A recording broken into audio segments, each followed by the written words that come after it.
Sur le stand de Rhône-Alpes Gourmand dans ce CIRA 2015, je suis avec Pascale Thomasson. Bonjour. Bonjour. Vous êtes la présidente régionale du réseau national Bienvenue à la ferme. Alors qu'est-ce que c'est Bienvenue à la ferme ?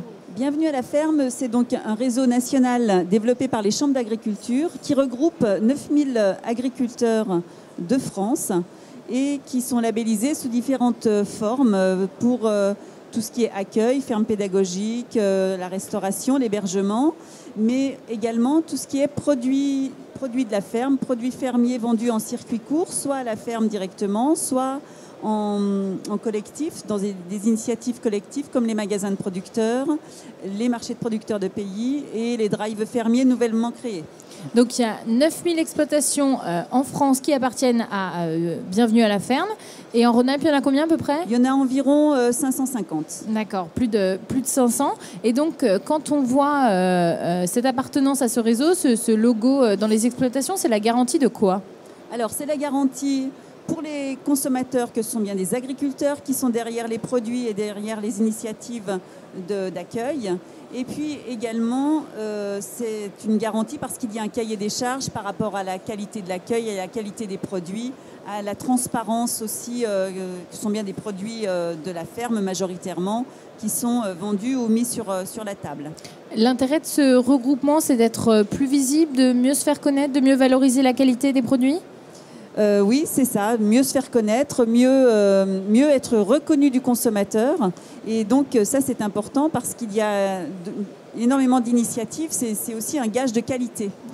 Et parmi les initiatives de Bienvenue à la ferme, il y a le développement des circuits courts. Expliquez-nous. Tout à fait. Alors le développement des circuits courts, c'est important dans notre profession puisque les chambres d'agriculture mettent beaucoup de moyens pour accompagner les agriculteurs qui ont des projets, puisque c'est un moyen de maintenir de l'emploi sur nos exploitations et sur les territoires. Et donc, il nous semble important d'accompagner les agriculteurs, surtout qu'il s'agit de produire, mais aussi parfois de transformer et de commercialiser.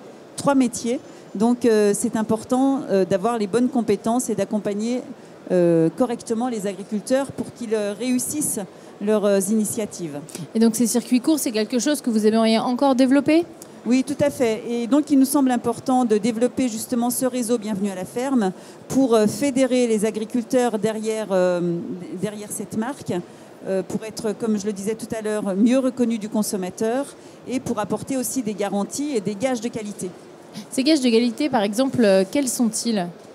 Alors, c'est la qualité par rapport aux produits, par rapport à la qualité de l'accueil, aux abords de la ferme, mais aussi des garanties par rapport à la transparence et à la lisibilité pour le consommateur par rapport aux produits qu'il peut trouver sur la table ou sur les stands. Donc une initiative portée par le réseau Bienvenue à la ferme. On va s'intéresser un petit peu maintenant à vous, Pascale Thomasson. Donc en plus d'être à la tête donc, de ce réseau son aspect régional, vous êtes depuis 13 ans élu à la Chambre d'agriculture. Est-ce que vous aviez un parcours qui vous destinait à ces différents statuts maintenant ? Alors pas du tout, j'ai fait une formation de comptabilité, donc rien à voir avec l'agriculture, et je me suis donc mariée avec un agriculteur. Et donc ensuite, on a développé sur notre ferme, pour commencer, de l'accueil. Nous avons des vaches laitières, nous avons donc développé l'accueil à la ferme, et puis de fil en aiguille, nous avons aussi transformé un peu de produits, de lait en fromage. Et après, nous nous sommes intéressés à la charcuterie, à la viande de porc, de bœuf évidemment, puisque nous avons des vaches laitières, et de veau. Et nous avons progressivement installer toutes ces activités sur la ferme, et nous vendons actuellement aussi sur notre ferme nos produits.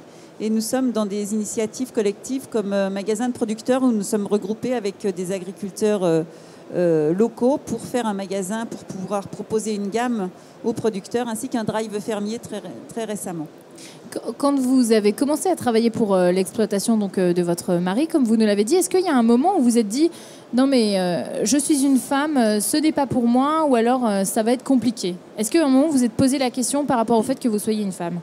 Alors effectivement, être une femme sur une ferme, ça peut être compliqué parfois parce que voilà, il faut quand même physiquement pouvoir répondre, on va dire, mais chez nous, nous sommes une équipe, donc certains sont plus compétents dans ce qui est élevage et d'autres sur d'autres biais, la transformation, la commercialisation et l'accueil.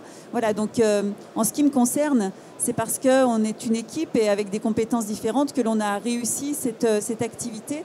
Et du coup, je suis rentrée sur la ferme aussi de façon progressive, hein, c'est-à-dire qu'on a commencé à faire un peu d'accueil et après je suis devenue associée une fois qu'on a vu qu'on pouvait s'entendre au niveau du travail, au niveau des activités et développer un certain nombre de choses. Donc c'est pas lié au fait qu'on soit homme ou femme ou de la famille ou extérieur à la famille, c'est plutôt lié à des caractères, à des compétences qui peuvent s'associer pour être plus forts dans nos activités.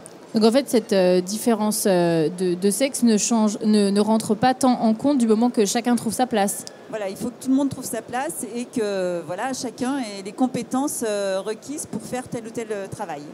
Les femmes dans l'industrie agroalimentaire, on remarque qu'elles sont quand même un petit peu de plus en plus nombreuses. Vous en côtoyez, vous ? Oui, bien sûr, on en côtoie. Et donc, eh bien, dans notre profession, et là où j'habite, en Haute-Savoie, il y a pas mal de femmes qui sont dans la transformation du lait en fromage. Donc, oui, ça existe et c'est intéressant. Vous aviez peut-être une sensibilité différente, une manière d'approcher les choses différemment ? Oui, c'est vrai qu'il y a des différences entre les hommes et les femmes, bien sûr, et parfois une sensibilité différente, ce qui nous permet d'être complémentaires. Mais après, il y a aussi voilà, des femmes qui peuvent faire des métiers plus physiques, d'autres qui sont plus sur une approche moins physique, mais qui auront d'autres compétences pour la transformation. Bon, voilà, tout ça, c'est vraiment... Il n'y a pas de règle, hein, c'est l'humain qui fait la différence. Il n'y a pas de règle, c'est au niveau de chaque individu qu'il faut se positionner.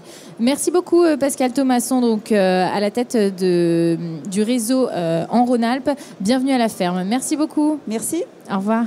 Au revoir.